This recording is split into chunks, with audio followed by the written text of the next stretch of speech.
കൃപാസനം വെറും ഫ്രോഡാ, കൃപാസനത്തിൽ പേപ്പർ ഒക്കെ ചുമ്മാ വണ്ടിയുടെ അതിനകത്ത് ഇട്ട് വണ്ടി ഓടും എന്നൊക്കെ പറഞ്ഞ ഒത്തിരി ആക്ഷേപങ്ങൾ ന്യൂസിലൂടെ ഇതൊക്കെ വരുന്നുണ്ട്. ഞാനും അങ്ങനെ കുറ്റപ്പെടുത്തിക്കൊണ്ടിരുന്ന ഒരു വ്യക്തിയാണ്. എനിക്ക് 14 സപ്ലി ഉണ്ടായിരുന്നു എക്സാമിന്. ഇവിടെ വന്ന് ഉടമ്പടി എടുത്ത് ആദ്യത്തെ ഒരാഴ്ചയൊക്കെ കുഴപ്പമില്ലാതെ പോയി. പിന്നീട് അത് വീണ്ടും പയ്യെ ഉഴപ്പായി. ആ സമയത്ത് എൻ്റെ എക്സാം വന്നു. ആദ്യത്തെ എക്സാം ഞാൻ എഴുതി. 14 എക്സാം ഉണ്ട്. ആദ്യത്തെ എക്സാം എഴുതിയപ്പോൾ 2 എണ്ണം കിട്ടി. ബാക്കി വീണ്ടും 12 എണ്ണം കിടക്കുക.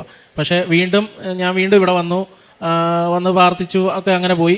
പക്ഷേ എന്നിട്ടും ഞാൻ അമ്മയോട് പറഞ്ഞു, അമ്മ ഈ പ്രാവശ്യം പ്രാർത്ഥിച്ചു. ഞാനപ്പം വിശ്വാസം എനിക്ക് കുറച്ച് ആയി തുടങ്ങി. ഞാൻ പ്രാർത്ഥിക്കാനൊക്കെ തുടങ്ങി. അപ്പം അങ്ങനെ എഴുതി കഴിഞ്ഞപ്പം 2 എക്സാം വീണ്ടും ഞാൻ എഴുതി. പക്ഷേ ഫെയിൽഡ് ആയിപ്പോയി. അന്നപ്പോഴാണ് നമ്മുടെ ജോസഫ് അച്ഛൻ യൂട്യൂബിലൂടെ പറഞ്ഞു, റീവാലുവേഷന് കൊടുക്കാൻ പറ്റുന്നവർക്കെല്ലാം കൊടുക്കാം, ഇപ്പം കൊടുക്കാം, ആ എക്സാം ജയിക്കും. അപ്പം ഞാനതൊട്ടും വിചാരിച്ചില്ല.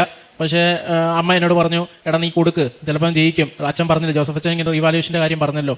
അങ്ങനെ ഞാൻ അവിടെ പോയി റീവാലുവേഷൻ കൊടുത്തു. റിസൾട്ട് വന്നപ്പോൾ ആ 2 എണ്ണം ജയിച്ചു. വീണ്ടും 10 എണ്ണം കിടക്കുക. ലാസ്റ്റ് ഞാൻ ഇവിടെ വന്ന് ജോസഫ് അച്ഛനെ കണ്ടു. അച്ഛനോട് പറഞ്ഞു, അച്ഛൻ ഇങ്ങനെ ഇതാണ്. അപ്പോൾ അച്ഛൻ എന്നോട് പറഞ്ഞു, നീ ജയിച്ചോളും പറഞ്ഞ് അച്ഛൻ എന്നെ പ്രാർത്ഥിച്ചു വിട്ടു. 10 എക്സാം എന്ന് പറഞ്ഞാൽ കണ്ടിന്യൂസ് ആണ്.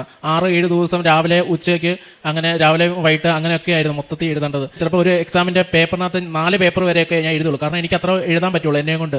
ബാക്കിയെല്ലാം ഞാൻ എൻ്റെ ഇരിക്കുന്ന കാശിരൂപമുണ്ട്. കാശിരൂപം കൊണ്ട് ഞാൻ അവിടെ നിന്ന് പിതാവിനും പുത്രനും പരിശുദ്ധാത്മാവിനും ഇങ്ങനെ കൊന്ത തല്ലുകയും അതൊക്കെ ചെയ്യുകയായിരുന്നു. ടീച്ചേഴ്സ് നോക്കുമ്പോൾ തന്നെ അറിയാം, ജയിക്കാൻ പാടാ. 4 പേപ്പറിനകത്ത് എഴുതിയിട്ട് എന്ത് മാർക്ക് കിട്ടാനാ? 10-60 മാർക്ക് കിട്ടണം, എങ്കിലേ ജയിക്കുകയുള്ളൂ. ലിഫ്റ്റേ വരെ ഞാൻ തൈലം എടുത്ത് തേക്കുമായിരുന്നു. എല്ലാ കൂടെ ഉള്ളവരും ചോദിക്കും, എന്തുവാണ് നീ കാണിക്കുന്നത് തൈലം ഒക്കെ? ഞാൻ പറഞ്ഞ ദേഹത്ത് ഞാൻ തലയിലും ദേഹത്തും എല്ലാം തേച്ചിട്ട്, ഞാൻ കണ്ണെല്ലാം തേച്ചിട്ടാണ് ലിഫ്റ്റേ വരെ തൈലം തേച്ചിട്ട്, മാതാവ് ഇനി എന്നെ ഇങ്ങോട്ട് കൊണ്ടുവരരുത് എന്നൊക്കെ ഞാൻ പറയും. അങ്ങനെ കഴിഞ്ഞ ദിവസം രാത്രി സായാഹ്ന പ്രാർത്ഥനയുടെ സമയത്താണ് എൻ്റെ ഫ്രണ്ട് വിളിച്ച് പറഞ്ഞു, ആളെയാ റിസൾട്ട് വന്നു, നീ പാസ്സായി, ഞാൻ 2 മാർക്കിനായിരുന്നു നീ ജയിച്ചതെന്ന് പറഞ്ഞു.